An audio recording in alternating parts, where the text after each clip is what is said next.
Okay, everyone, we're going to get started here. Good evening, welcome. My name is Sam White, and I am the Global Perspective Speaker Series Coordinator here at the Whistler Institute. It's wonderful to see such an amazing turnout for tonight. Thank you for being here and continuing to support meaningful community dialogue. I'd like to begin by acknowledging that we are gathered on the shared, unceded territories of the Lil'wat people and the Squamish people.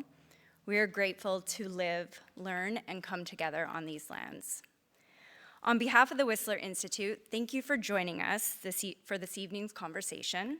Our goal is to create space for ideas that challenge, inform, and inspire, and tonight's conversation is a great example of that.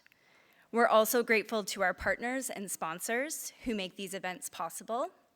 Your support helps us continue to bring important voices and perspectives to our community. Before we begin, just a few housekeeping notes.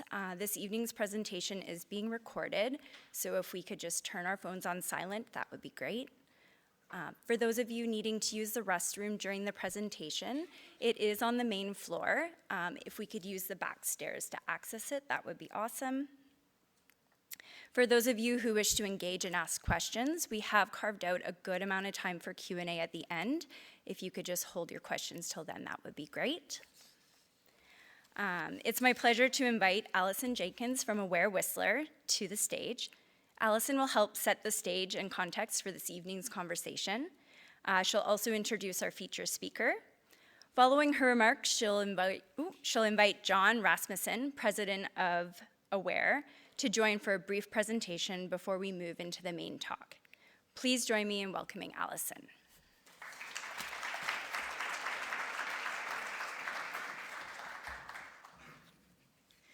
Good evening, everyone. Thank you, Sam, and thank you all for being here. On behalf of Aware Whistler, it's a pleasure to be part of tonight's conversation. We're living in a time where climate change is no longer a distant issue. It's something that touches our daily lives, our communities, and the decisions that we make as citizens and as consumers. And yet, for many of us, it can feel increasingly complex, shaped by competing narratives, evolving policies, and a constant stream of information. That's why evenings like this are so important. Tonight is about bringing clarity to that complexity, helping us to better understand the landscape and where we each have a role to play.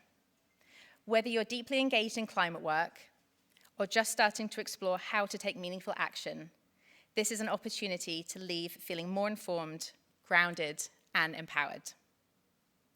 We're very fortunate to be joined this evening by Dr. Mark Jaccard, one of Canada's leading voices on climate policy and energy economics. As chair and CEO of the British Columbia Utilities Commission and a distinguished professor at Simon Fraser University, his work has shaped both national and international approaches to climate action.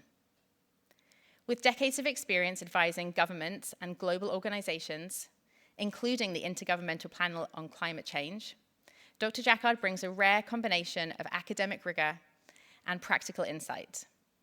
His work focuses not just on understanding the problem, but on identifying realistic, effective solutions, and now how individuals, institutions, and governments can play a role.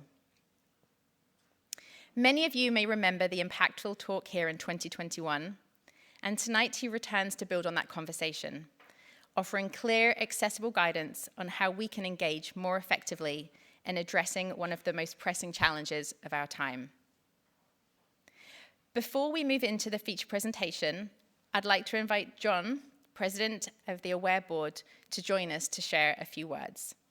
John will then introduce Dr. Jaccard to the stage. Please join me in welcoming John.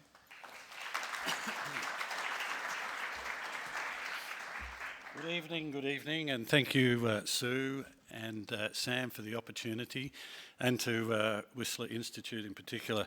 Aware has had for the last several years a very express intent to make sure that we're reaching out and working with organisations that are adjacent to Aware's mission and vision, and this is one of those terrific opportunities. So thank again for the opportunity to sponsor and for me to be able to spend a few minutes standing here interrupting before Mark gets to do his much more important piece. I just wanted to touch on a couple of things. I hope you know of AWARE. I hope you know what it stands for. It's the Association of Whistler Area Residents for the Environment. Our mission is to protect the natural environment and to encourage community understanding and engagement, and we expect and promise to do that via collaboration and evidence-based solutions.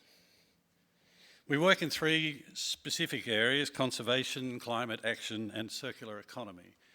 Those are big subject areas, so we try to boil them down into bits and pieces at a time. So under conservation, we're working closely with Bob Brett and the municipality after the high priority habitat mapping exercise on habitat protection and wildlife habitat conservation.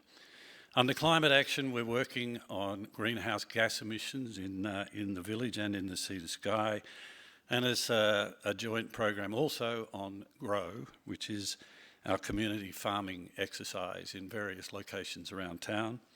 And in circular economy, our primary emphasis is around waste. Waste is actually the genesis of AWARE in many ways. AWARE has been the environmental charity here since 1989 and was pretty much grown out of a concern that the town was not dealing with its waste component particularly well, and were partly responsible for the initiation of segregated waste distribution in Whistler. You've seen some of these charts outside, and there will be a test as you exit the building this evening on the numbers. But we operate waste tents at events all over town, in the parks, and at a lot of the community events that are undertaken here. We try to educate young students at schools. We have our Community Grow program where we ask the community to participate in growing their own food. And then we donate also to the WCSS Food Bank. Our repair cafes, boot sales and clothing swaps keep stuff out of the landfill. And we encourage youth involvement. And our Go By Bike events encourage alternatives to car-based transportation. That's a lot. We have, I'm going to leave this chart here just for a moment, a real and steady drumbeat of activity year-round in programmatic interventions, workshops and advocacy. I'm not going to pick any of this out because you can actually spend a few minutes at the end having a look at these charts in the foyer. I think they're still there, Kirsty. Okay, good. Phew. So far then, this is very quick, this would all suggest that things are under control. We have an environmental NGO in Whistler. It's been around for a long time. AWARE exists. Good. And you might be comforted to think that there's somebody out there looking after the interests of the environment here. There are active programs to address all these issues. Phew, that's great. Let's move on. We are about to hear from Dr. Jaccard about global climate policy. And I'm sure all of us in this room are a bit, or a lot, worried about where this climate thing is taking the planet and our human civilization. But before we do move on, let's just consider how this climate crisis is playing out in this community. Despite ambitious plans and 30 years of work, Whistler's waste to landfill is still approximately the same as it was 7 years ago. Our greenhouse gas emissions in total are higher than they were 7 years ago. And those two benchmarks are miles away from the targets that were set pre-COVID. The priority habitat mapping work done by Bob Brett along with the municipality has identified key zones in the municipality for added protection. Now look, I do not want to talk about this as failure, not at all. Because at the end of the day, these are shared responsibilities. So I'd rather bring focus to these key environmental opportunities that are presenting to themselves to us in our town right now and into the future. We all chose to be here. We all love the place. We all love its unique beauty. We all love its ecosystems. We love to recreate here.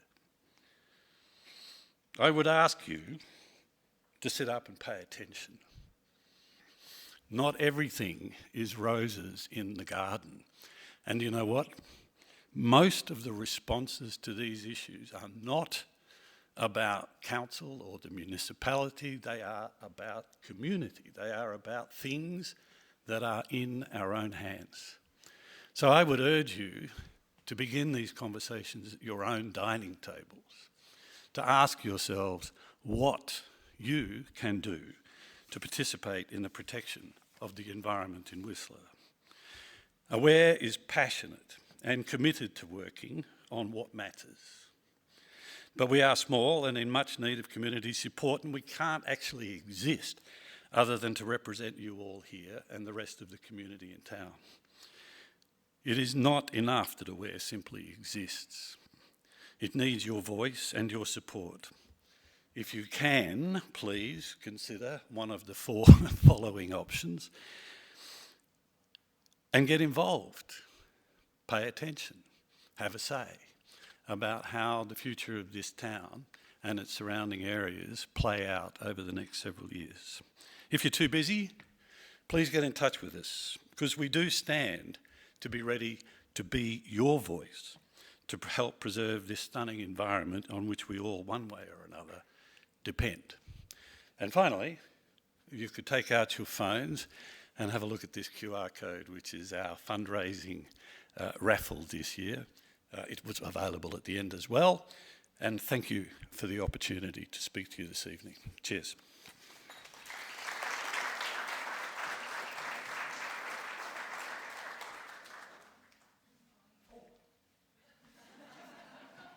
The most important part of the exercise was to now welcome Mark to talk to us about decoding climate change policy. Mark, thank you very much, and my sincere apologies.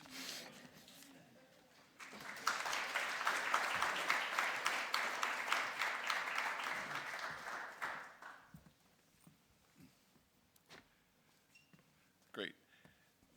Thank you. But we're out of time. No, just joking. Thanks very much. So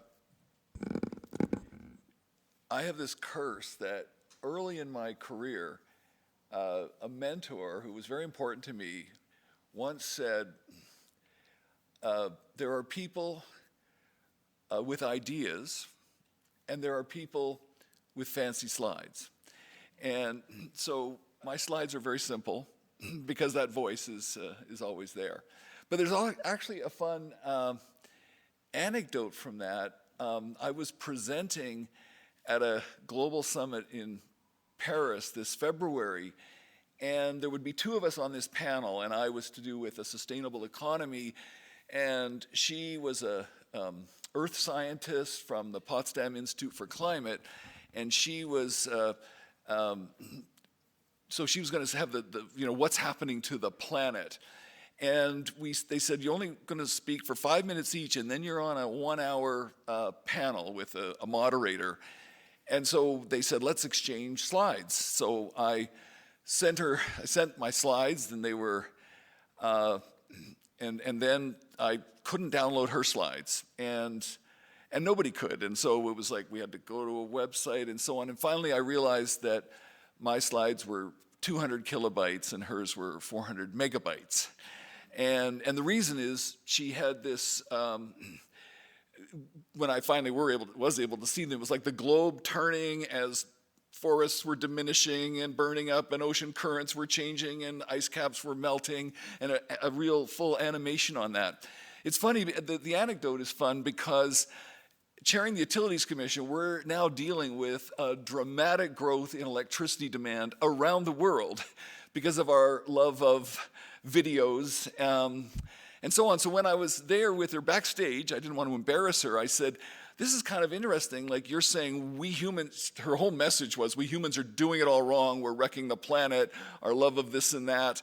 And I said to her, that's kind of a fun irony, isn't it? Like that it's the data centers are these huge files that we're all doing in videos, but she didn't get it. So don't worry about it. Okay. I had the title about decoding was when I just want to remember. So I started it at 1:15, and Sam, could you just sort of, but when we get to 35 minutes after that, okay, and because I'll explain in a minute. I want us to have a nice conversation, so be ready. I think the title was Decoding or something. That was 6 months ago. I was asked to make up a title for a talk. That's always dangerous. But as I got in the last few weeks to think about what I was going to say, I really want to focus on why we're going too slow. So there's a good and a bad side to that. It says we are making progress. We are, and I'm going to show you some of that, but we're going too slow, and we all know that. And I want to help with that. So what can we do about it? So first slide is just my talk, objectives, and overview. Humanity's going too slow, and I want to explain that and help from the experts that I work with about how we might be able to go faster and to try to empower people to give you agency as individuals, as members of community, as was mentioned. Some of my arguments may seem a bit counterintuitive, which is why I want this event to be a conversation. I want you get to question me, and in fact, you don't even have to have a question to make an intervention. You can just say, I don't agree with you, or I want to make this point. I will make you look at the word concisely.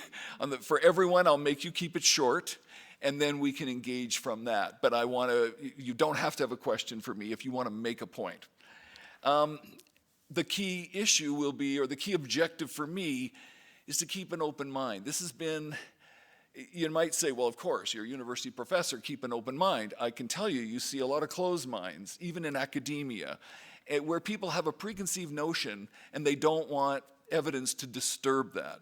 And again, mentors of mine, and now I've been a mentor as the senior supervisor to over 100 master's and PhD graduates who are now in different positions, some of them quite influential. And when they get together with me, I had a dinner with 5 of them last night that they want to get together, and they'll say, what helped us was that you kept saying, when there's a position that's counter to yours, learn everything you can about it.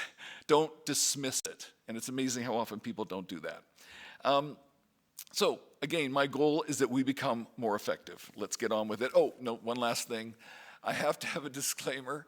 It just says that whatever I say tonight, and I guess I forgot it was being recorded, but anyway, it's just so that our lawyer at the commission can sleep at night.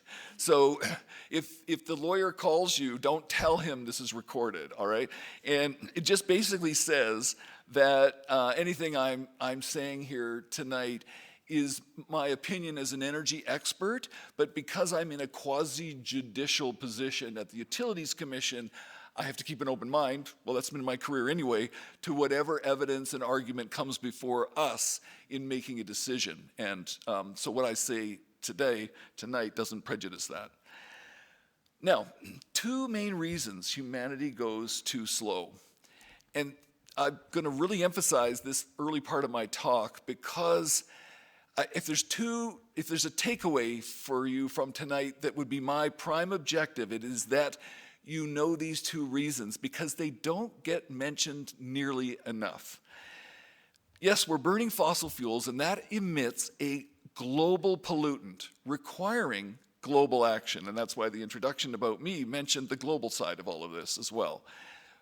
But global action is difficult because we don't have a global government. And major powers don't agree on climate action, and in fact, these days, they don't agree on much of anything. And they have not throughout history as well.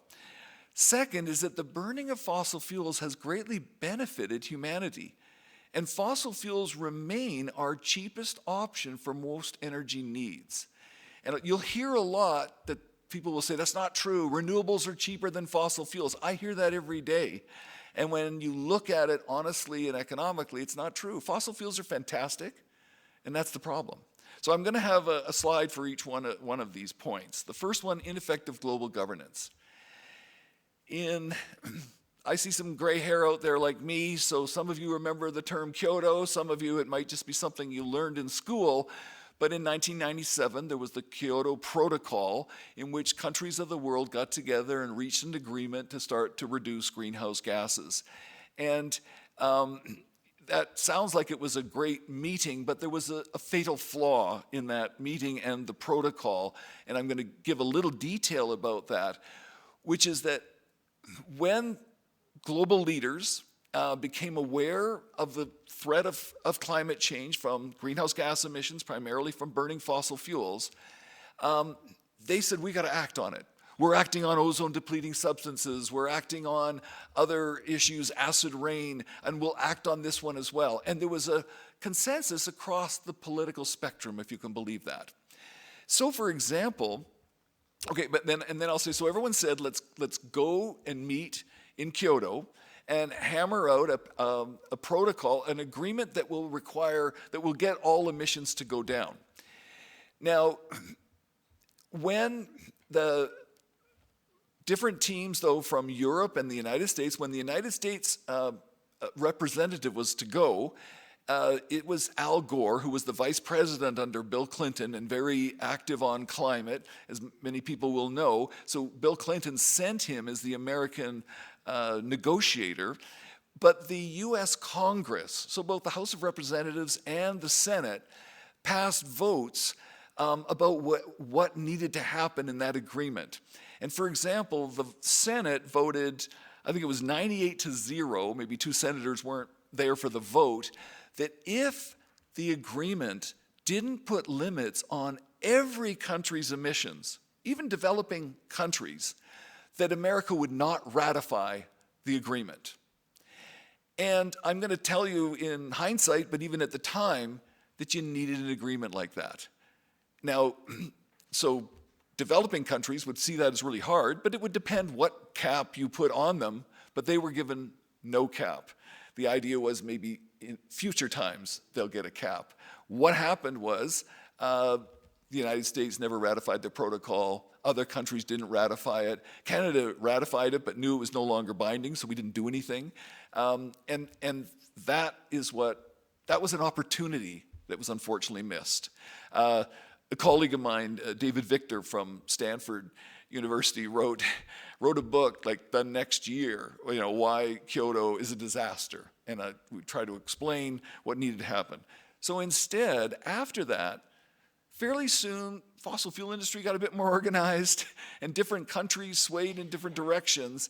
And then it became more and more difficult to try to get that kind of global agreement because, well, really, in some ways, the fossil fuel industry and countries like that mobilized. And also, more countries were developing, China developing a lot of coal, who now it would be very difficult for them to agree to caps. And secondly, so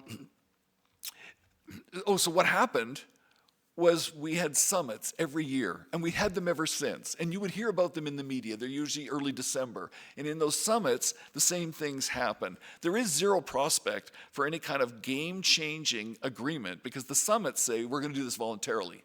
No one's going to impose something on someone else. So the developing countries, the South, they come and say, okay, but we still need to use fossil fuels because they're the cheapest. So you're going to have to pay for us to use something else. And you're going to have to pay for our climate damages. And the global north always says, okay, we'll do it. And then it turns out they're miles apart. And they always will be.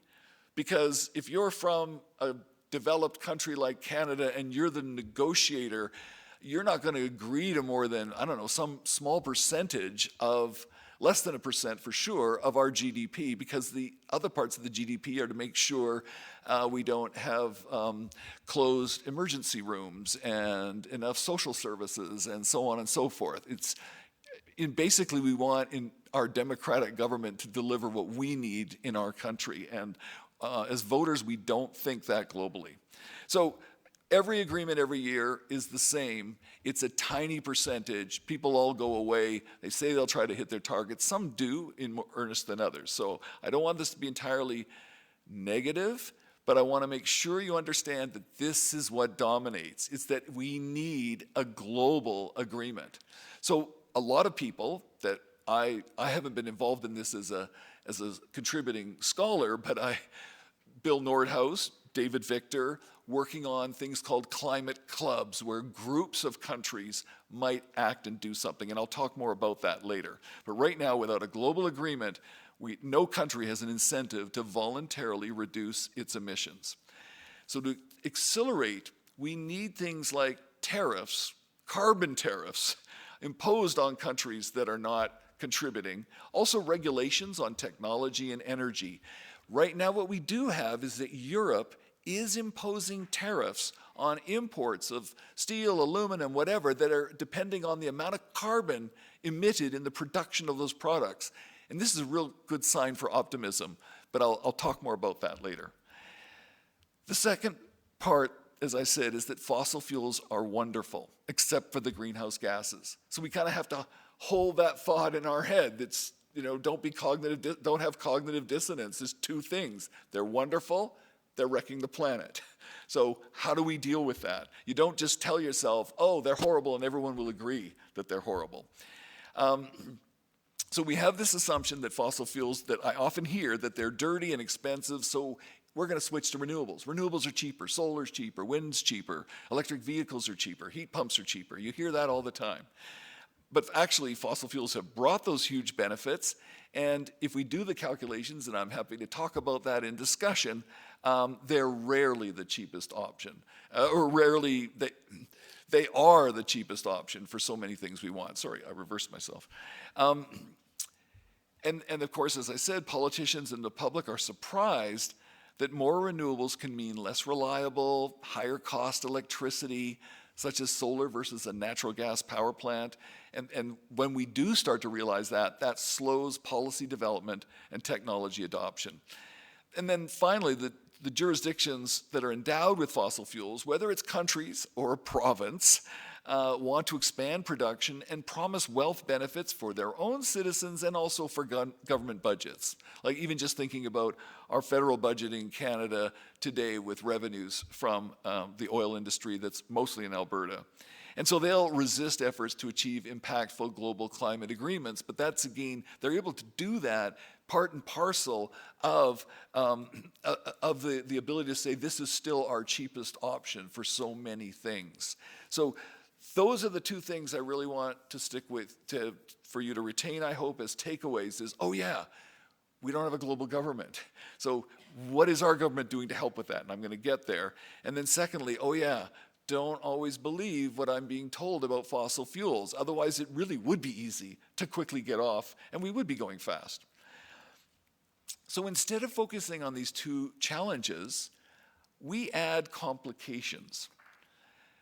Fossil fuel entities fund experts and nonpartisan institutions to undermine greenhouse gas reduction policies, and I'm going to call that the fossil fuel slow walk playbook.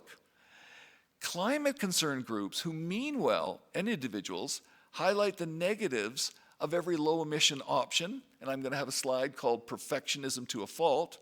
And third, climate concern groups and individuals argue that their pet non-climate objective is essential for climate success, and I'm going to call that agenda hitching. So those are my next three slides.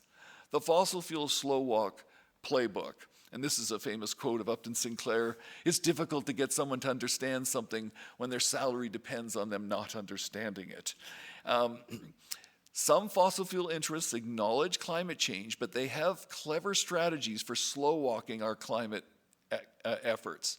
They create nonpartisan institutes and fund experts who repeat arguments for weakening and abolishing greenhouse gas reducing policies. And here's a list of the kind of things you'll hear. The carbon tax is unfair to X, Y, or Z, or it hurts the economy. The clean electricity requirement that we have in BC makes electricity unreliable. The low carbon building code makes houses too expensive. You will have heard some of these things, they may sound familiar. The zero emission vehicle mandate makes cars too expensive. This is the wrong time to act because of, and there's always something, war, inflation, tariffs, a pandemic, whatever. And also, again, back to that other problem that it's a global issue. So why are we acting if without a global treaty? So, and we can get on into this in discussion because I have real world examples from right here in British Columbia. The second is perfectionism to a fault. And everyone said, lots of people have said this quote, but I know Barack Obama used it a lot. So we can't afford to let perfection be the enemy of good. And this is when climate concerned people hold rigid pro or con positions on our low greenhouse gas options. So I once traveled through Europe with James Hansen, the scientist who first alerted US governments to climate change. And every minister we met in Berlin, Paris, and so on, he told them, you have to have nuclear power.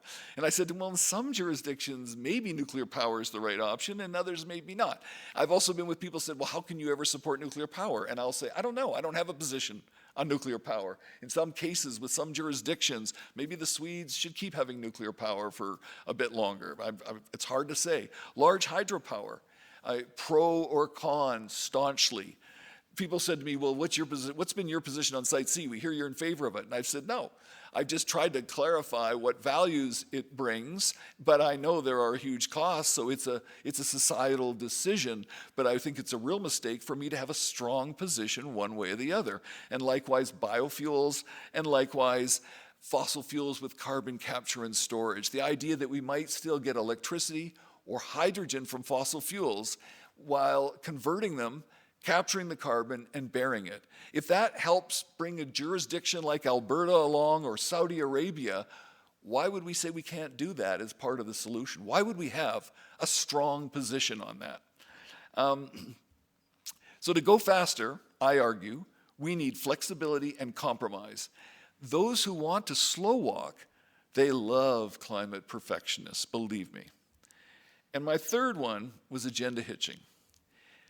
What someone believes on grossly insufficient evidence is an index into their desires. So, what desires? Many climate-concerned people hitch their pet agendas to the climate challenge, arguing that climate success requires, I don't know, maybe it's a meat-free diet, a car-free city, plane-free travel, zero population growth, zero economic growth, domestic equity, global equity. So there's been this huge movement in academia about climate equity. And I'm like, you know what, we need to solve climate in a couple of decades. And I'm not sure that humans will achieve a totally equitable society in that time frame. It's a big project. Keep working on it. So all of these things are things that I think it's very laudable to want those things. I'm not sure about zero economic growth. That's a whole another book. But they are certainly things that are valuable, but what happens when you say, we got to do this in order to progress on climate? And I'm going to talk about that. And then finally, the one is abolish capitalism.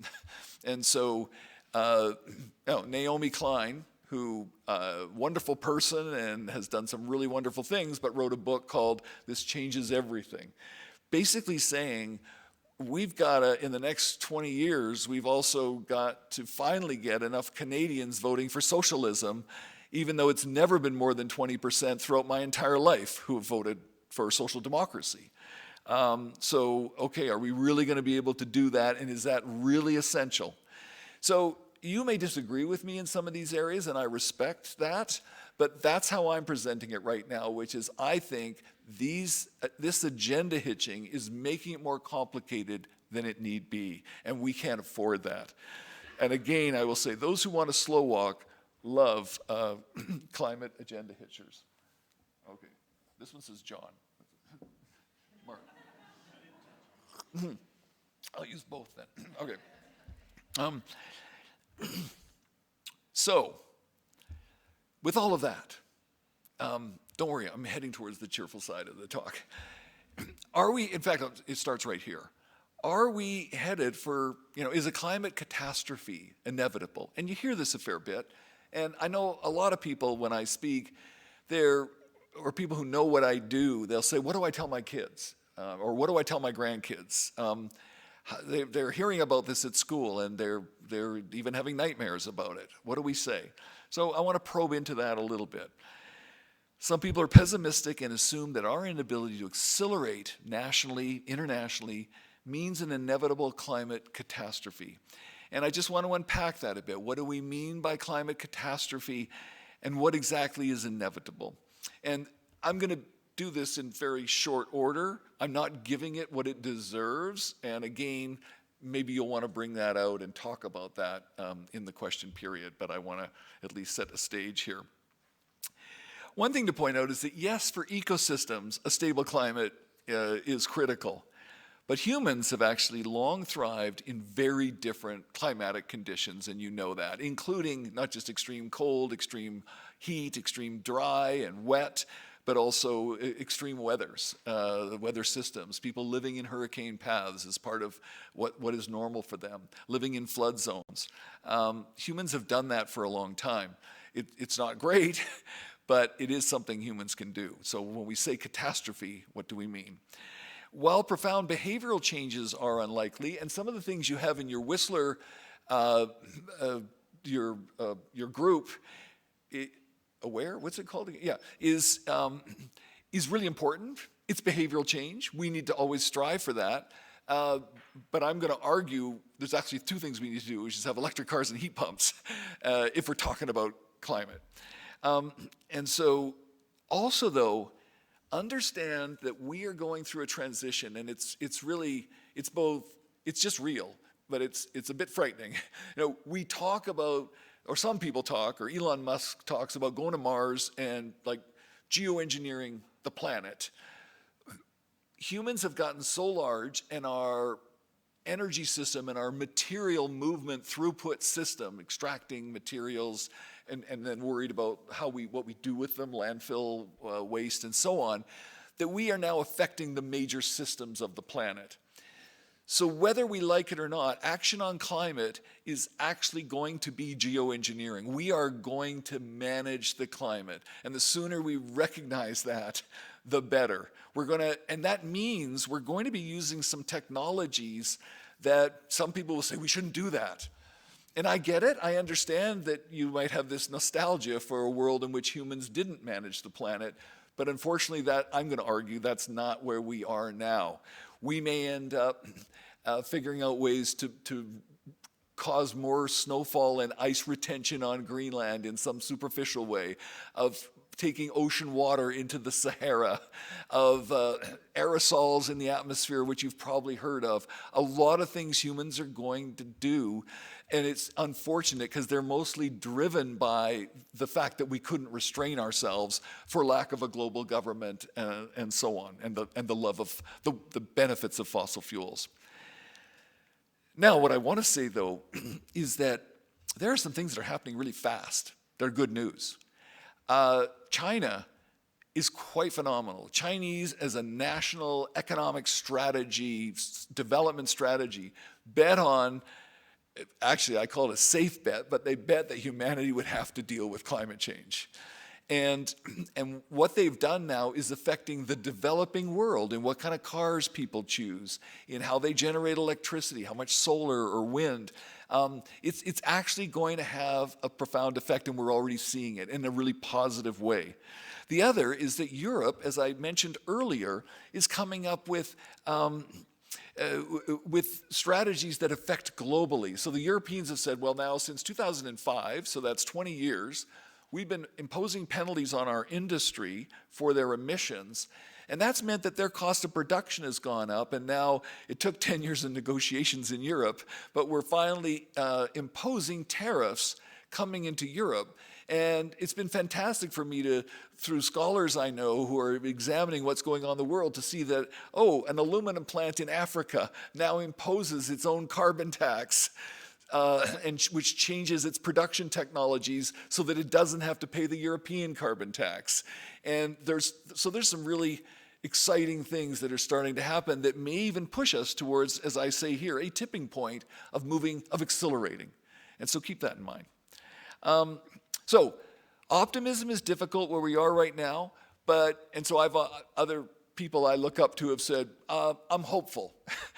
because you should be hopeful. It's a good way to live your life, and there are things to be hopeful about in terms of our ability to both withstand climate weather events and crises and our ability to accelerate our greenhouse gas reduction efforts. And so my last sets of slides are going to be, what is the key to acceleration? And the key is to simplify and act strategically. So I told you about all this complexity, and now I'm going to want to say, what's the simple thing? What is a simple takeaway? And one last quote, Albert Einstein, we know we have the duty to act. First, keep it simple. Agenda hitching can make the challenge seem complex, as in, like even a title, which I personally feel was very irresponsible, says this changes everything. She should have just written and said, I want social democracy, and this is a good way that I might be able to convince people to have it, but it doesn't change everything, especially when she listed what she wanted. It wasn't much different than Sweden today, actually. What we need is non-emitting electricity in our buildings, vehicles, and industry. What we need is non-emitting electricity in our buildings, vehicles, and electricity. And we're already doing it in lots of cases, and we just need to do more, and we need to make sure our politicians make that happen as well as our individual choices. Reject perfectionism.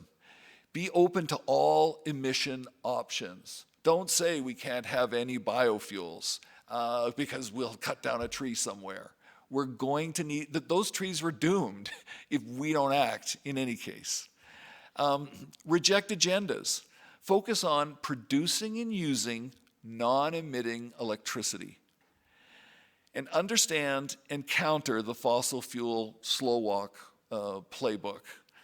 And I can talk about that more later. So I've got 4 there, and here's the last 3 or 4. Avoid diversionary battles over fossil fuel export investments. Now, what do you think of this? I'm going to provoke here. People say to me, shouldn't we be opposed? Or, Justin Trudeau was going to build an oil pipeline, so he's not climate sincere, right? And my answer would be, maybe he was. Maybe if you were in that situation and you wanted to see progress and you knew that you couldn't spend your time in a constitutional battle or a separatist battle with Alberta, that you might do that. And also you might have had experts like me telling you, globally, yeah, whether Canada builds that pipeline or not has no effect on global emissions. Can you see why? The Earth's crust is chock-a-block full of fossil fuels, unfortunately. And so anyone will build the pipeline in their country to do that. I don't buy the argument, we should do it because we're Canada. I'm just, we need that money. I'm just saying, pick your fights and be strategic. And so I challenge you, and even though you might think instinctually we shouldn't be building that pipeline, it's just not a fight that I get engaged in because I know it has no effect. The important fight is what we do with our domestic emissions. And so I used Norway as an example. Norway has fossil fuels, natural gas, oil.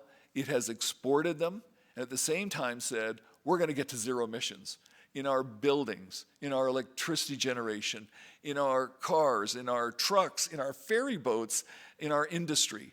And they are so low in emissions right now, even though they're a jurisdiction that maps out really nicely to British Columbia. We could be there. They had all that fossil fuels, and they could have consumed it domestically, and they didn't. They said, we're going to get to zero emissions. We could be doing that. But they do export fossil fuels. Be an agent of change by getting electric vehicle and heat pump. And so I just say, if you can at all, in the last, I guess my partner, she got her Leaf 7 years ago, or 8 now, and I got my Bolt 6 or 7 years ago. And I thought that by now, a lot of people I knew would have bought an electric car. It's, there are opportunities to do this. You can, and frankly, recharging it in that, it's kind of fun to try to figure this stuff out. And it's gotten a lot easier, believe me. And so that's what the Norwegians are doing.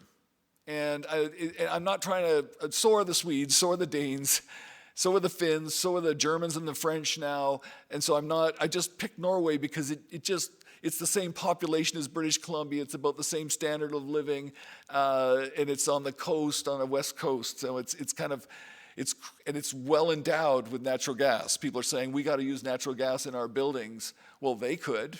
They decided in 1986 to not do that. Identify and support climate-sincere politicians. They pursue a few key domestic policies. And when I was telling you about what the slow walk people want to do, what do they want to undermine? They wanted to get rid of a carbon tax. When I've advised politicians, I've said, yes, a carbon tax is the most economically efficient policy, but it's really hard to do politically, and it enables climate insincere politicians to get rid of you. And so think about that, because there are policies that we call flexible regulations that are actually quite efficient for the economy, but they're easier to do. And around the world, California, Europe, we've seen them be successful. And in the last 10 years in Canada, both in BC and federally, and there'll be a zero-emission vehicle mandate, a clean electricity requirement, a building code, maybe a small carbon tax price in industry, and there's about 3 or 4, a low-carbon fuel standard, which subsidizes people to get less and less fossil fuel in your gasoline and more ethanol or biodiesel or whatever. And so I've done this in other books and so on, and in talks, can help people to identify what I'm going to call a climate-sincere politician. Secondly, our politicians should engage in strategic international collaboration, and our federal government is really starting to do that, but the Trudeau government was trying to do that as well. But now, in the Trump world, you see, again, experts and advisors I work with, is literally our federal government trying to team up with Europe to do with its carbon tariffs and so on. A very interesting time. And then identify and help defeat climate insincere politicians, and possibly including strategic voting. And I know not everyone's going to agree with me on that. That's the idea that you literally say, what's the likelihood of who might defeat a climate insincere politician in my particular riding? And so then that determines how I vote, which party I might vote for. And so I'm going to end this now with my students. Many of them have come from an engineering, well, mostly economics background, sometimes engineering. And I remember when I was doing talks like this, they said, Mark, if you want to help people out figure out what to do, you need to have a decision flow chart. So I said, okay, all right, so they built this one, actually. So it's the action guide for climate-concerned citizens, and this is my last slide. So to start, you have to ask, does the politician seem sincere? Now, you can't really tell, right? Because all of them say, oh yeah, I care about this. So if not, well, you're going to see later what happens. But if yes, then we want to know, do they have greenhouse gas targets? And if not, but if yes, are those targets linked to policies? So we had a period there, it's less of this now, but it still can come back. I heard some of it in the last election, where politicians said, oh yeah, I got a target, and I'm not going to tell you what policies I'm going to put in to get there. But if they do have that, are those key policies putting a price on, so like your carbon tax, or those regulations that I talked about? So you don't have to have a carbon tax, but you could have it. But if you don't have it, you could have these kinds of regulations that I just listed for you. If you do, are they increasing in stringency over time? And this is where, what is the target for zero-emission vehicles in 2030, 2035, and so on. And if that, then campaign for and fund that politician, and perhaps vote in our plurality or first-past-the-post system. Think about how to prevent insincere politicians from getting into power, because that can happen and then stay in for a long time. So what else do you do then? Civic activism. Know about that, your own voluntary groups. Is it working? If it is, you have to go back through the flow chart. And if it's not, you have to just keep doing that. So that's the that's the little action guide. I hope it was of help for you. By the way, it is in the book that I was promoting at that time, The Citizen's Guide to Climate Success, which includes many of the components of this talk. And it's available free online, a PDF from Cambridge University Press. And then I'll just say that now I'm happy that we're into our discussion period. It's 5 to 7, and we go till 7:30. Oh, excellent.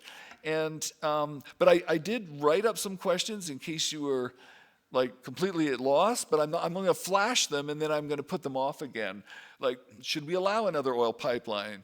What about LNG plants? What about LNG? Should the LNG plants be electrified? Because that's a lot of electricity. Is energy supply expansion consistent with Indigenous rights or not? Should Canada remove completely its Chinese EV tariff? Can we have a clean electricity that is actually affordable and reliable? And with the carbon tax gone, how do we reduce emissions? And I've already kind of answered that for you, but you may have others. And then a fun one is Mark Carney. Would we call him climate sincere? And what about Dave Eby? So, but I'm going to just put those away and leave us right there.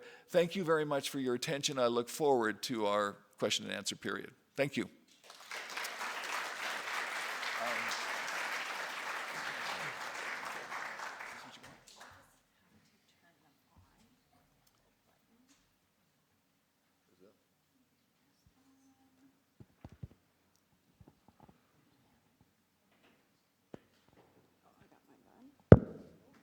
Oh yeah, that's mine. Is this working? Yep. Great. So, who has a question? Usually there's 10. Okay, so here's what I'm going to do. You got one? So, I'm going to stick your hand up and you got a question. 1, you're first. 2, so you have to remember your number. 3, 4, 5, 6, 7, 8, and then we'll start again after that. So you have to remember your number. And in fact, you have to remember who I just talked to, because I also forget what number I'm at. Who's number 1? Okay. Could you speak a little bit on the removing of natural gas in homes and that in BC and how that came about and the best part of it and the bad part of it? So when you say, so we have a policy right now that can be adopted by governments that when building a new home, it could have gas if that was biogas, but basically you would not have gas in it. So that's in a new home. In our existing homes with natural gas, there are some government programs to help you switch fuels. Is that what you're asking? Yeah, I was just wondering, because I know it's a policy now, but I'm just wondering about the cost that it's going to cost for transferring, like removing all of the natural gas from homes and then switching over and all that. Oh, I see. It seems like a good idea, but what's the cost? Yes, exactly. So, so first of all, when the carbon tax was rising, like if you saw your natural gas bill, it really was increasing the price of the natural gas. But the cost of gas to your home includes all of the costs of the infrastructure, of all the pipes and the compressor stations and so on. And that's a big part of the cost. And so the issue I think you're getting at is that if we stop using gas in homes or we decrease it, what happens to, how expensive is that with all of those pipes? And this is a challenge for natural gas distribution companies all over the world. Well, I'll say in the countries that are moving on climate. So, and the question is, I was getting enough revenue with this amount of gas flowing through the pipes. Now I'm getting way less revenue, so what do I do with that? But so were you talking about that cost for the company, or are you talking for the individual homeowner? Oh, the individual. Yeah. So if you go to an electric heat pump, it can be a reversible heat pump, so it'll be your air conditioner and your heater. And that's why a lot of existing homes are making that kind of investment. And And then finally, there is a program that Fortis put out recently that said, oh, why don't you go dual fuel? We'll give you a subsidy to put in an electric heat pump, which will be reversible, so you can use it for air conditioning in summer, heating in winter, but when the temperature drops down to a certain level, your furnace will kick in as well. So you won't be off as a customer of Fortis, but you'll be using a lot less natural gas. So let's say, these are your options. No more natural gas, a little bit of natural gas, and staying with natural gas. And of course, it costs a bit to do this, absolutely. But depending on how well insulated your home is, over several years, using electricity, if it's a heat pump, which is really efficient, compared to a gas furnace. It's crazy, but a gas furnace is like, let's say 96 to 98% efficient, but heat pumps, just by the way we measure it, are almost like 250% efficient. I know that breaks the first law of thermodynamics, don't worry about it. They are like 3 times more efficient than a furnace, but electricity is more expensive than natural gas, especially when you got rid of the tax. So that was good, I better keep moving. Number 2, yeah.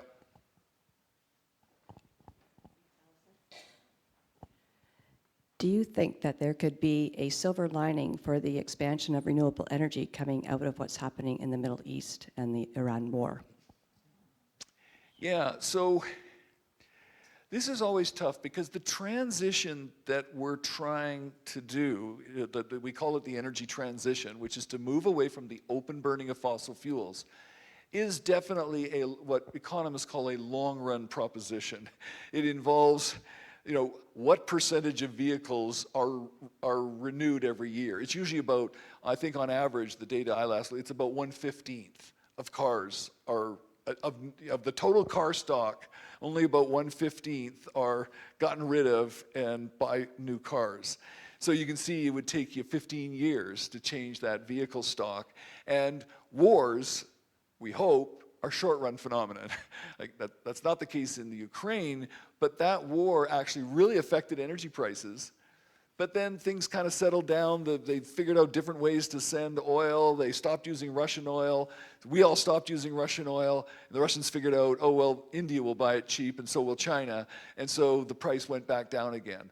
So people, in general, experts, would not expect the price effect right now to be a long run, to stay there forever. And we've had so many oil price spikes, 1973, 1979, 1991 when Saddam Hussein invaded Kuwait, 2003 when there was just this demand rush.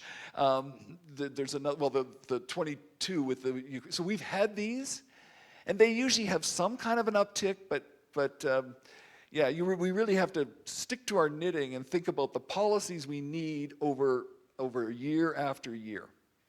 Who is number 3? Colin. Hi, Mark.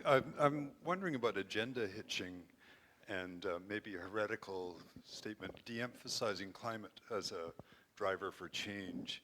I think health often has, like air pollution and consequences of fossil fuels, as a more impactful resonance with people. So rather than emphasizing GHG reduction, emphasize health effects. Yeah, so that's gone on for the last 35 years, and probably you've seen this famous cartoon where a person's talking to a conference and they say, getting rid of fossil fuels, oh yeah, besides greenhouse gas, and they go through this long list of health benefits and so on and so forth, and that slide drives me crazy because it's totally wrong. So, for example, the Chinese got really worried about air pollution in their cities. So what did they do? They closed down the coal plants. I mean, they're trying to now. They moved the coal plants away from the cities. And we've got so many examples of that.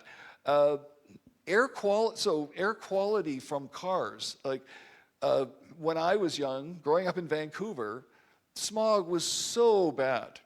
And it was like, okay, we'll stop. We have to do something about using cars and so on, and not burning gasoline.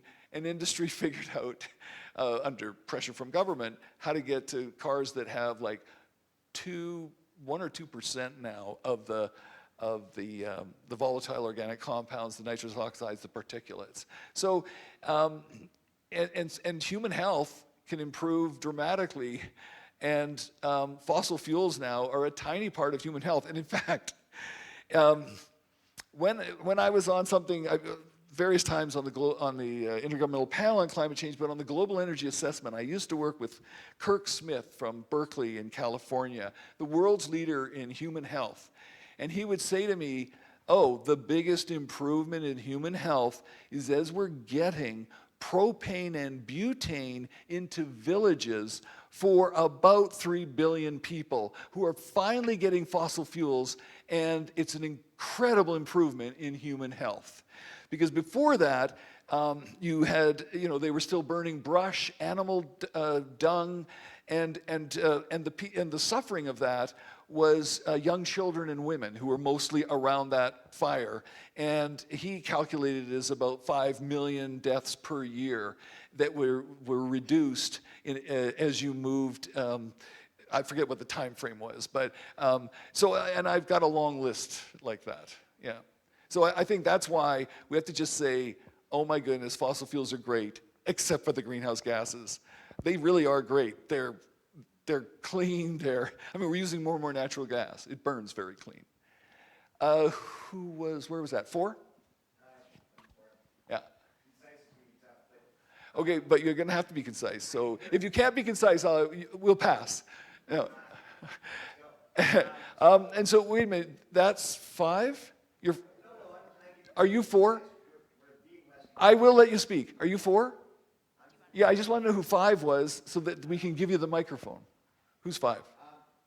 Oh, okay. You don't bring that one. Great, go ahead. There's a guy who has a statement, which is the change we'll see in the future will not be so much of a technological nature, but a psychological nature. You have an Einstein quote. It's the material age solutions will not come from material age thinking, right? Very rarely, if ever, do we see anything about consumption and just lowering our consumption. And it's a really easy thing to do. I think the challenge with policy and politicians, and I'm wrapping it up right here, is elected officials need to be liked. And they will change their policy in order to be elected. And we have these 4-year cycles where, you're just strapping onto somebody else's policy and, amending it. So, I think if we take this perspective, is climate change happening to us or is it happening for us? As the way we're living, are we happy or could it be different? Yeah. So I agree with you, and in some ways I'm in many ways as material as someone else. I've tried to live my life, and now I can say that my adult children are a lot like that, of a very non-consuming lifestyle compared to the norms around us. But what I've done is I've also spent a lot of time reading psychologists and interacting with them, and to ask them about behavioral change. Like, how does it happen? Is it motivated? Now, maybe at the end of your comment, you were sort of saying there may be things that we have to do that are behavioral change, and maybe that's true. And I don't know. But in the world in which I'm operating right now, I have not seen humans being willing to say, I'm going to do dramatic personal change for a particular, more abstract objective, which is like CO2 in the atmosphere. So I just haven't seen the evidence for that, and so I won't call that an agenda. I think it's an earnest. Your view is that that's earnestly how we go straight to this problem. It's not some other agenda, if I can speak for you. But I think I just haven't seen that. So where we have had success, let's say acid rain. Let's say ozone-depleting substances. Let's say the dirty dozen of toxins. There's about, my mind is slipping. I can go through 7 or 8 examples of that. We ended up not changing our behavior, but changing our technologies. And said, sorry, you can't use this technology anymore, or you can't use this form of energy. You can't burn wood in Vancouver anymore. That hurts me a lot, actually. On a really rainy day, I'll still burn some wood. Don't tell anyone. But it's like behavioral change has been really hard on environmental stuff, but we humans have had some great success with technological change. So I'm working on another thing I'm writing, which deals with that. I'm really following that literature. So I can understand that you might want that, but I just don't see the evidence if you think it's there yet.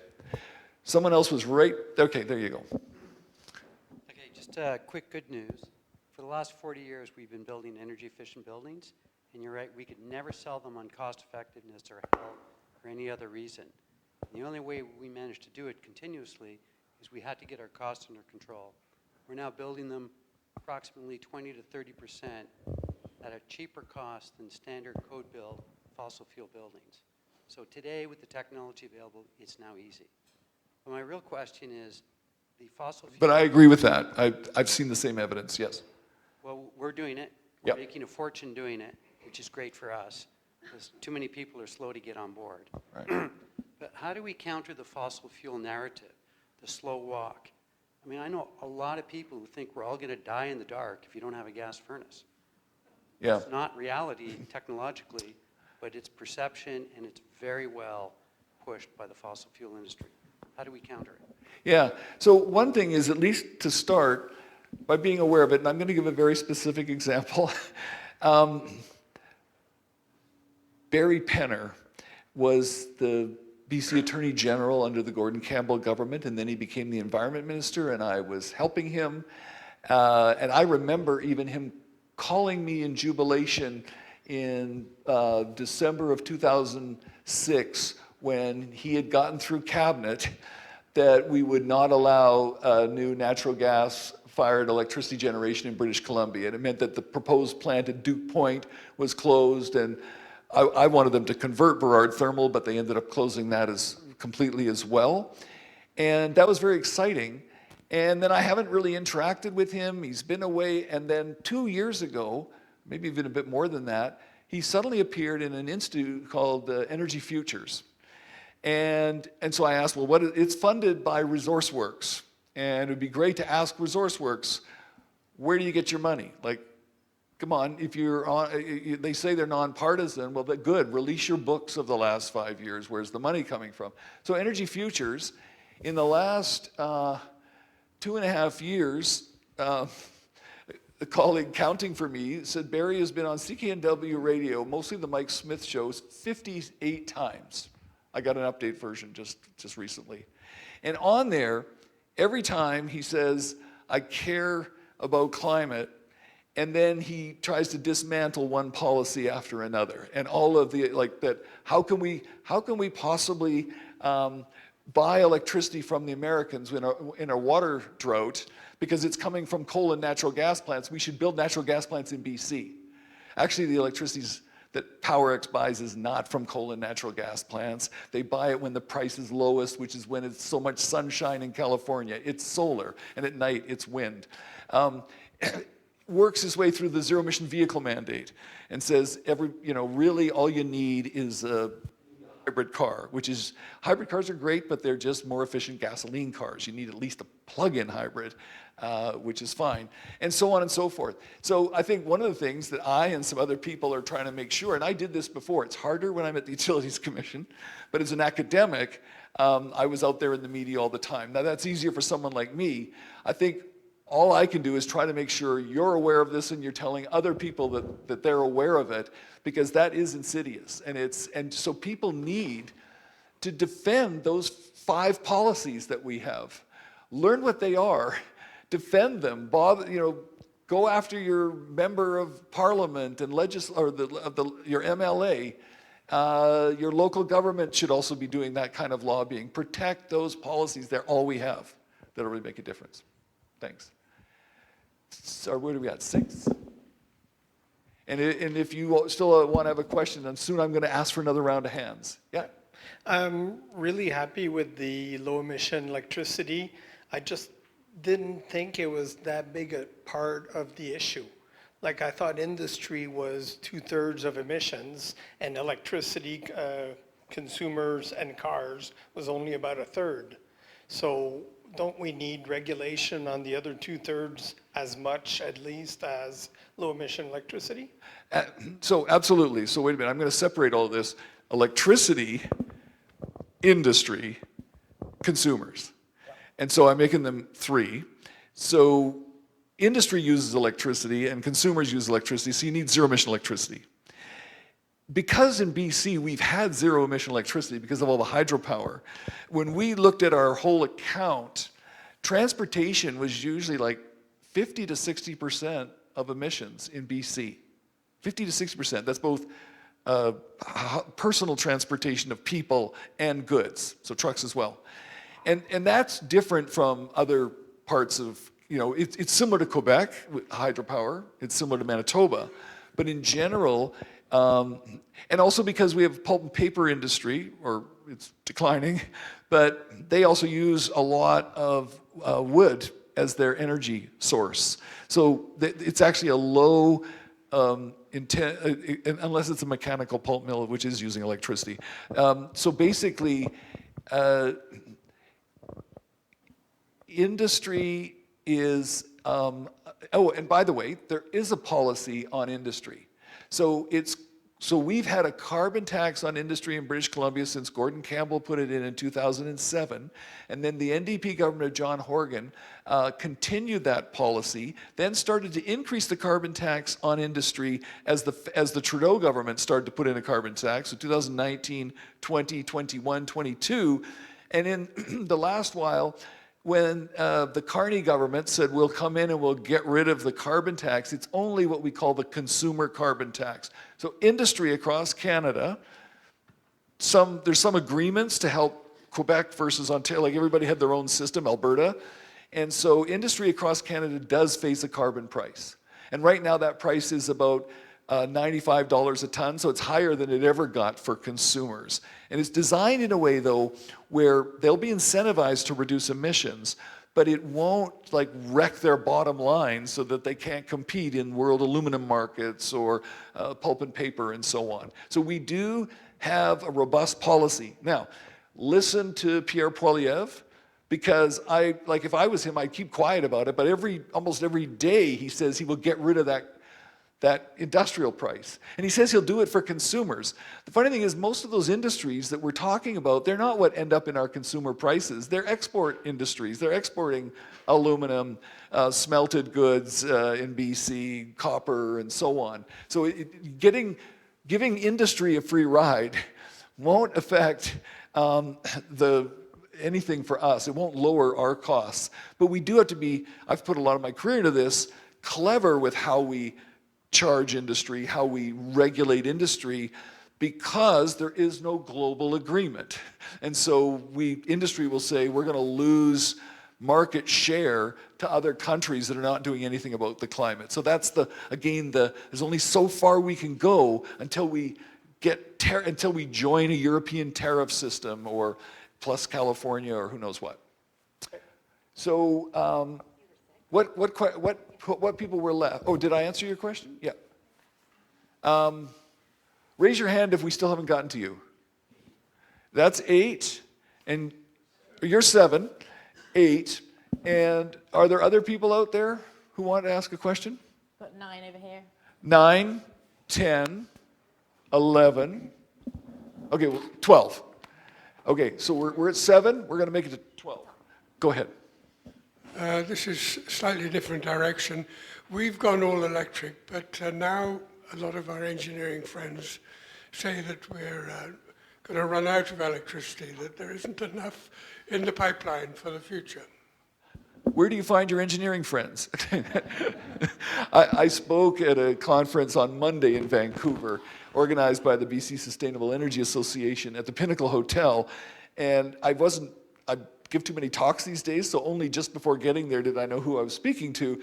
And there was a ton of engineers there, but they were all people doing solar and wind and heat pumps and doing buildings as well, as you've talked about. So everywhere right now, and I'll say in developed countries, the the problem that I started my talk with about our love of videos and data and artificial intelligence and cryptocurrencies and so on means that electricity demand is shooting up. Now, it was already starting to shoot up because of electrification for climate reasons, which was good, electric cars and so on.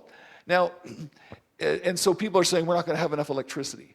There's two things. You need enough electricity and you need capacity, which is the amount of electricity to make sure all the lights stay on at the time when you have the most demand in the province, which would be like maybe January 25th at 5 in the evening, sort of the coldest time, dark. And so right now, in jurisdictions like ours, we need to get more electricity. We need to get more energy, and we need to get more capacity. Capacity could be provided by, it could be a natural gas plant that hardly ever runs, just runs for those peak hours, but you can also do it with batteries. You can do it with, BC Hydro wants to put another turbine in at the Revelstoke Dam.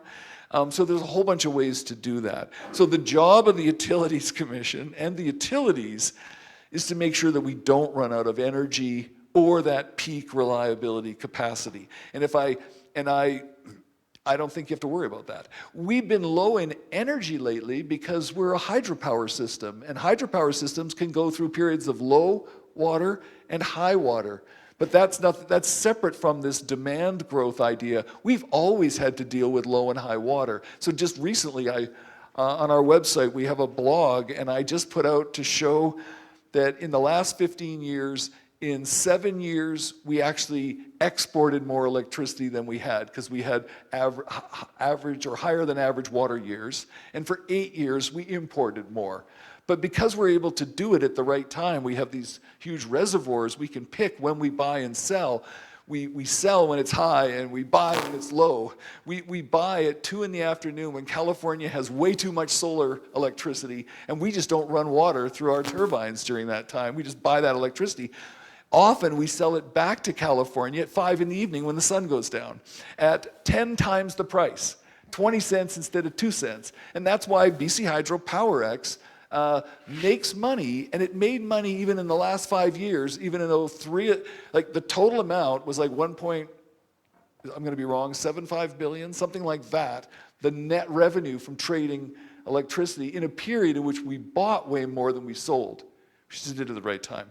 So I guess my answer to you is, and if there's a feeling that the demand is growing too fast, we also now have legislation that says we're going to ration how many data centers can locate every year or in a 4 or 5 year period in BC. So people are at work to make sure that we'll have enough electricity. And a lot of it is going to be solar and wind, because solar and wind is cheap if you're just getting the energy. But the problem with it is it can't give you that capacity that you need at January 25th at 5 in the evening. And that's why we need to do other things along with that. Starting to use the batteries from people's cars when they're plugged in. We've just approved time of use rates that reward people for not putting on the clothes dryer or the dishwasher or even the water heater can delay. And that's going on all over the world. It's big time in Scandinavia right now. So ask yourself, if Norway now has like 60 to 70% of their cars are electric, and they're heating all their buildings with electricity, and they're a hydropower system like us, why don't they have a crisis where they don't have any electricity? They plan for it, they're ready for it. And that's what's going on in BC today.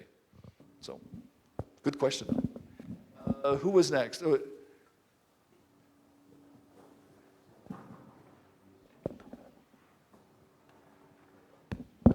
Thank you.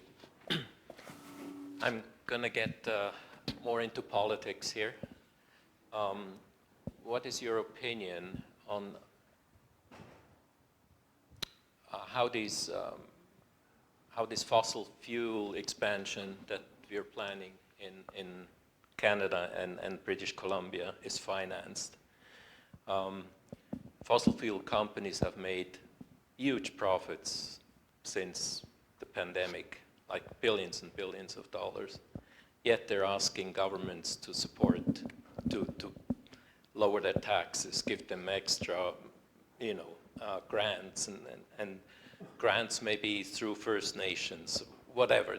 It's a huge amount of money that is at stake. What's your opinion?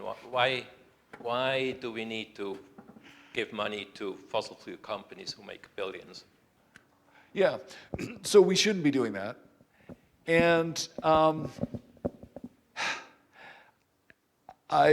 the last Intergovernmental Panel on Climate Change report that came out, so I think it's the 6th assessment report, came out 2 years ago. I don't know why I agreed to this, but I agreed to be an author again. And I was charged with writing the fossil fuel subsidy section.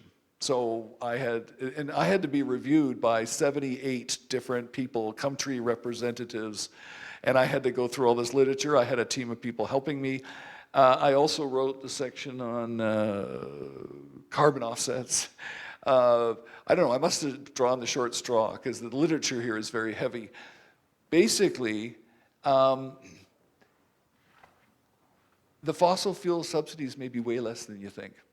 Now, I'll bet you're not going to agree, but if you go through it, it's quite amazing. I'll give you one example. The Trans Mountain Pipeline, right? So it was supposed to be, maybe I'll get the numbers wrong, but it was supposed to be $7 billion and ended up $35 billion. I think I'm in the right ballpark. And so let's say 5 times more expensive. So, and the federal government bought it, and bought it at whatever, like, I forget, it was money already spent, so it was like $1 billion. And then all the rest of that is taxpayer money. So, is that a subsidy to the fossil fuel industry? Well, guess what? There were things that I didn't even know about. I've had presentations now from the chief economist at the Canadian Energy Regulator, and there's a hearing going on, and it turns out that the shippers, the oil companies, did agree that if there were cost overruns, they'd have to bear that, a percentage of that in higher tariffs. And then and so it turns out that maybe half of that cost overrun will be paid by the oil companies. That hearing is not finished, so I'm just speculating, and so you can't quote me on that. But from the numbers that my economists have seen from the Canadian Energy Regulator, the evidence, and these are contracts signed, it looks like that won't be.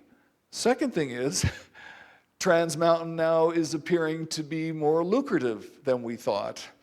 And so there's even ways where tariffs bump up if there's more demand for a pipeline. There are systems of ways to capture what we call profits, or economic rent we call it, from the oil companies. And I'll bet you that 15 years from now, the numbers are going pretty strongly that 15 years from now that will not have been a subsidy. I mean, and yet I can swear that to any environmentalist in British Columbia, they will not believe me, and I'm sorry. And so I'm not saying that that you're wrong about all of this. There were quite a few subsidies to the oil sands when it first started, but not really since then. They do get some of the accelerated depreciation allowances that every mining company gets, like including the critical minerals with which we're trying to develop all the things for batteries and electric cars.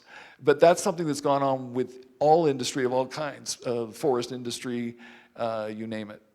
So I don't want to say there are no subsidies, but I'd say the evidence I've looked at when I had to be really rigorous, and there's quite a literature on this, is quite shocking. So maybe this is a bit of a myth we like to hear, that we're giving away money. Don't know. We may disagree. Go ahead, follow up. Yep. We may disagree on the numbers, but the fact is that, yes, governments are supporting these projects monetarily with tax reductions, cheap energy, lots of things. So why do we need to do that for profitable industries? Like, if we ship fertilizer or if we ship aluminum, that is something useful. But as you said yourself, increasing CO2 production is not in our interest. So why would we spend money on that if it's detrimental to all of us?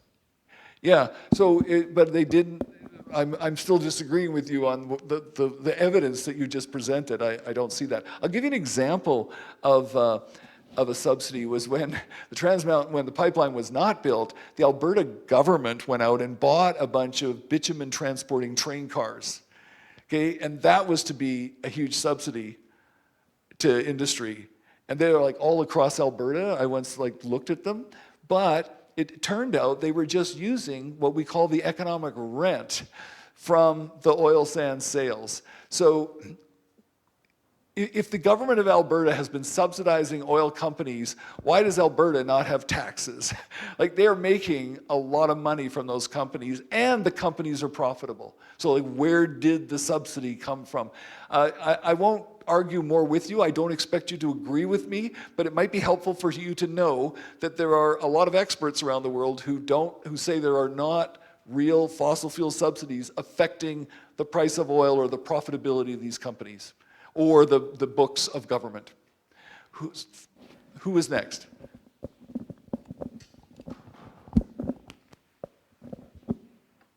Go ahead. All right. I've got two. I can't pick one, but you feel free to. I'll be quick. Will opening ourselves up to the global gas market through LNG export, will it increase the price for consumers here domestically? And the second one is, what do you think of inexpensive Chinese EVs as a contrast to the perception of Teslas as a luxury vehicle? Let me focus it one at a time. I have poor retention these days. So the first was, if you do a lot of export of something, why was the price of natural gas been so low in North America? So let me back up a little bit. In oil markets, because you could ship oil all around the world well, you have pipelines, but you'd also have tankers, it meant that oil prices were kind of equal around the world. There were premiums for different kinds of oil, so you hear about Brent crude or West Texas Intermediate, but really the price of oil was a global price. Same thing for coal, and that's just to do with how you can transport it. Natural gas always used to be a regional price because they didn't have natural gas in East Asia, or not much of it, so Japan would pay a lot for natural gas. In North America, we had all this pipeline network, but we couldn't send our gas somewhere. And then it changed. Maybe 25 years ago, Qatar in the Gulf had a lot of natural gas, and unlike its neighbors, didn't have oil. So it started to develop liquefied natural gas, where you make natural gas really cold, and then you can put it in tankers, which now we have in British Columbia just as of recent. And that meant that the prices started to equalize.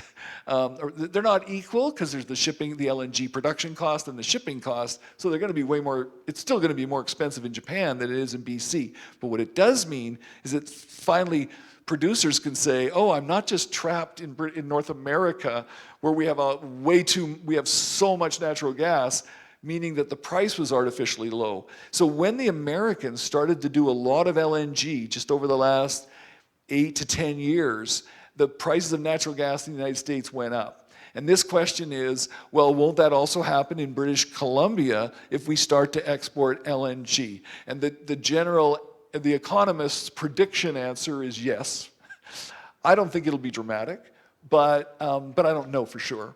But in terms of what we know about supply and demand, you would expect what we saw in the United States 3, 6, 9 years ago should happen as well here. But it's hard to say because Montney is so huge that, again, it's like there still might not be. You just keep drilling there as you do more LNG. So maybe not. And then your second one was about Teslas and EVs. Chinese EVs being imported.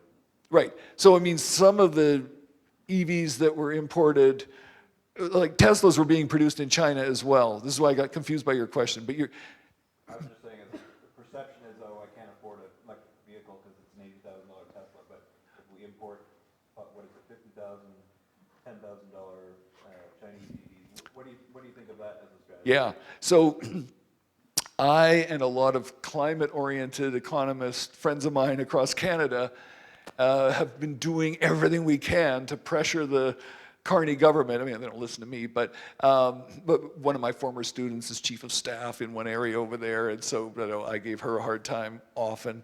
And she's like, Mark, we're working on it, we're working on it. Basically,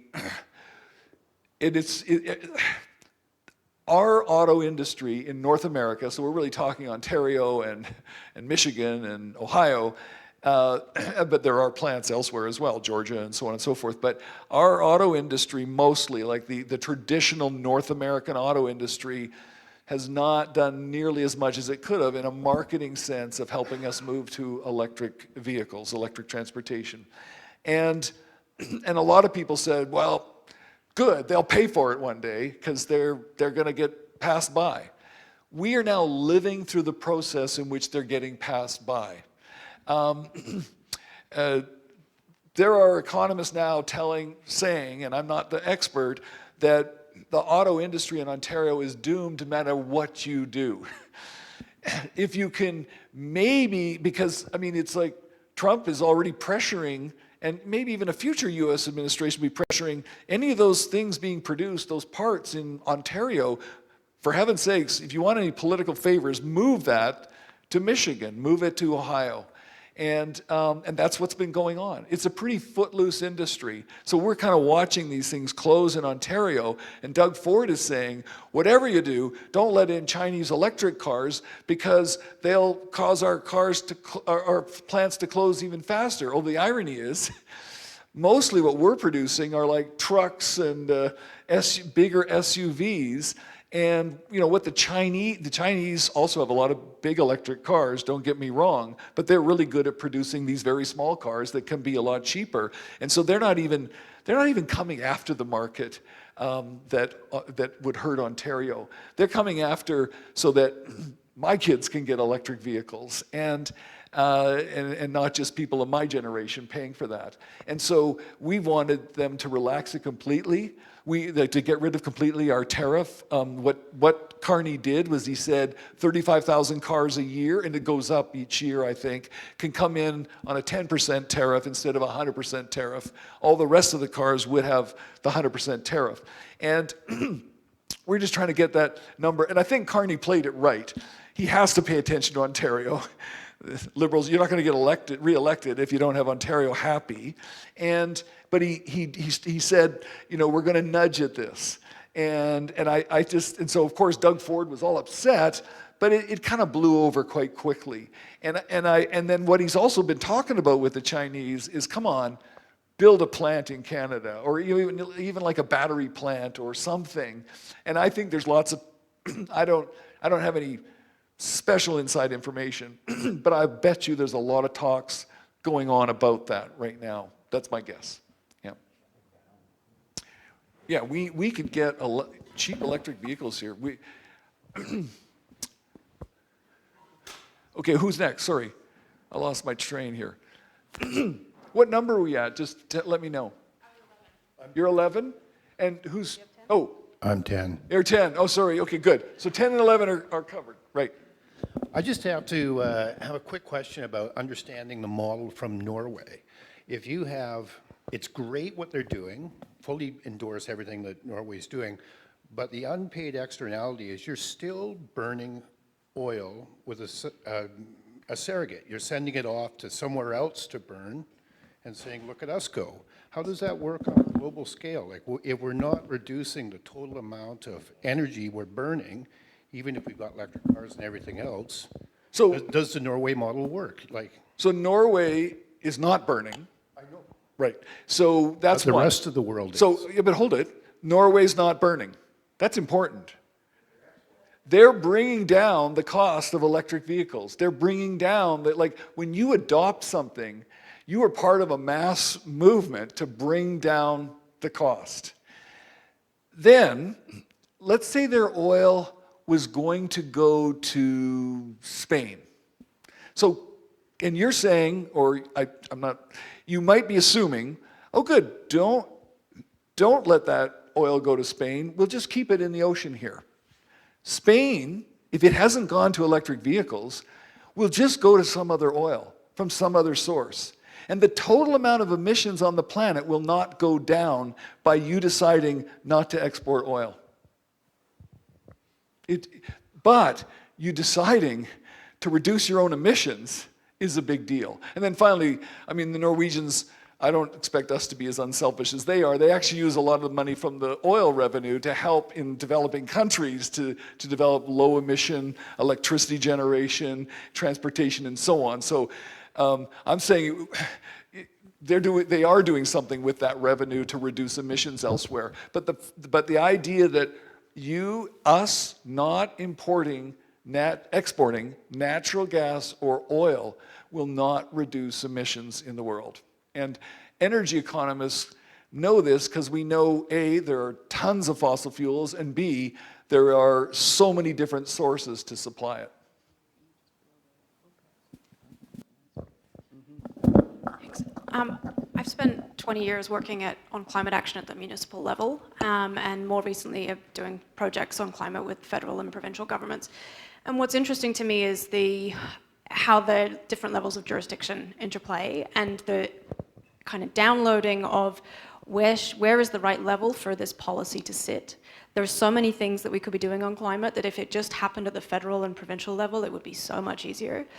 But what's really happening is like a downloading of the responsibility to municipalities. We're seeing some municipalities be super brave and make big moves, but there isn't the investment to help them do that. And I think that so I'm curious as to how you see the future when we've got lobbyists that are very active at federal and provincial levels. We've seen scaling back in investment. You know, BC, we've just seen the pullback of the Clean BC program.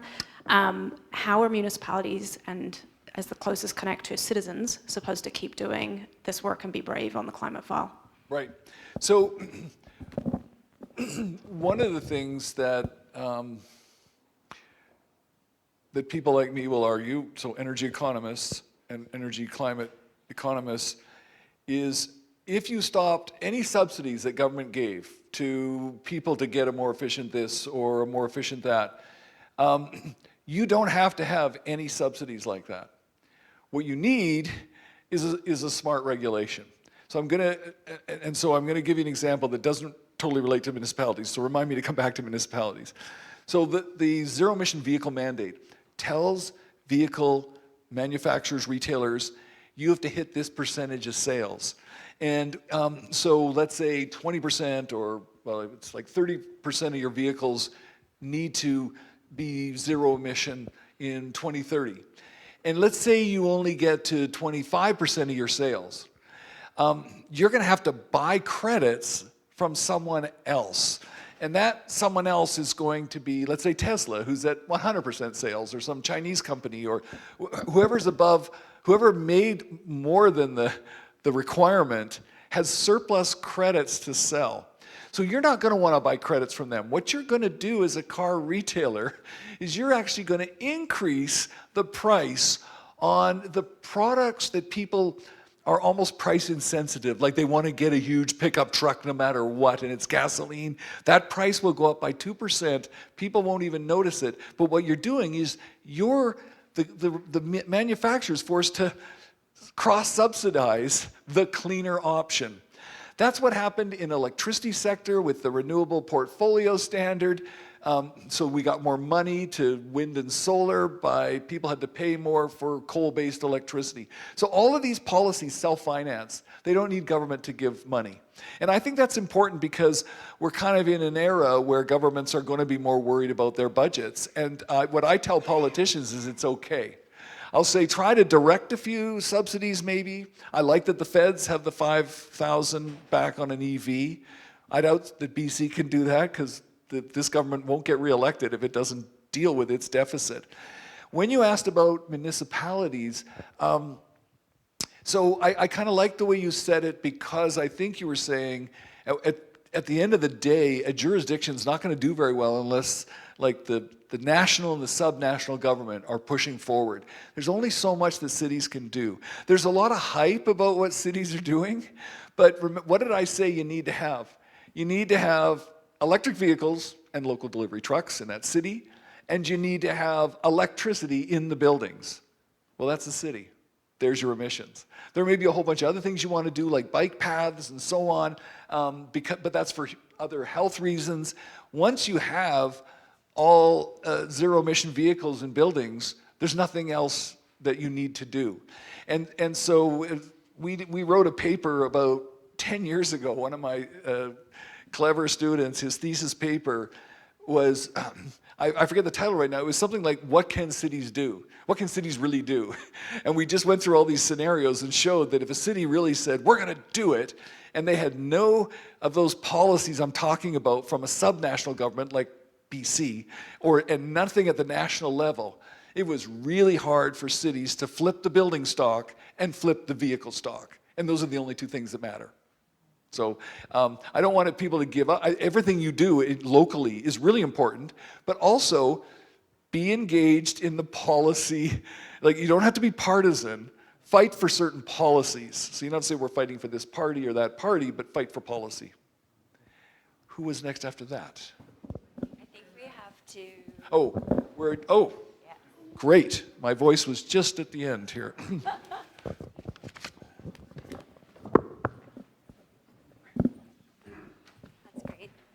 Thank you very much, Mark.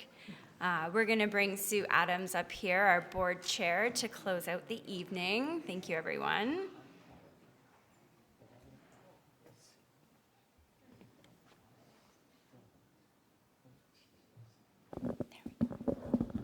See, Sam's trying to program me. I have a slide too. Mark, amazing presentation. Thank you. And